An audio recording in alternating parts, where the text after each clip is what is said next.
we figured we'd do something food related, farm to table related. Like, that's a big part of both of our lives and was a big passion of ours.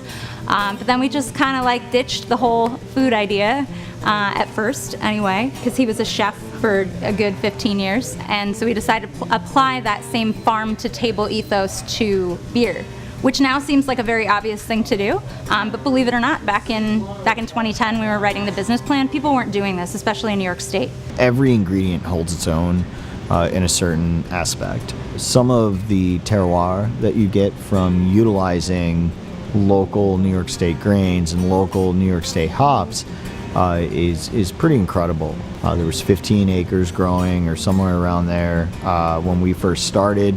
There's now almost 500 acres of hops, 400 plus breweries, and a huge amount of maltsters starting to pop up.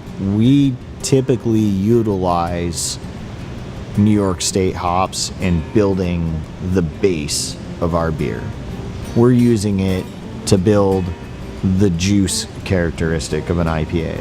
You know, we're using it to build the really depth, pithy, kind of tropical fruit that you would get in a beer like Annie. That's where we utilize the New York State hop. Damn near 100% of what we get and we produce in that kitchen is purchased locally, and most of it is purchased direct farmer. But you know, we have a dairy right up the road. We have local bakers we can work with.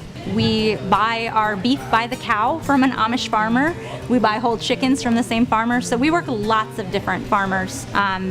But it's an agricultural area, so we have a lot of options. We're trying to help contribute to an ecologically, socially, economically, and culturally thriving community. And that's exactly what Locavore does. That's exactly what Farm to Table or Farm to Glass does.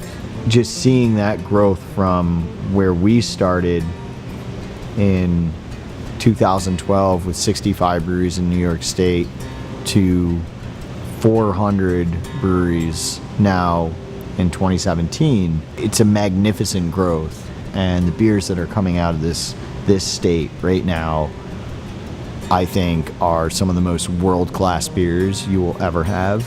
You know, there's no reason not to come here and really enjoy an experience. And one of the experiences that we have, fortunately, is that we live in Central New York, and Central New York is one of the most beautiful parts of the country that you could ever come to.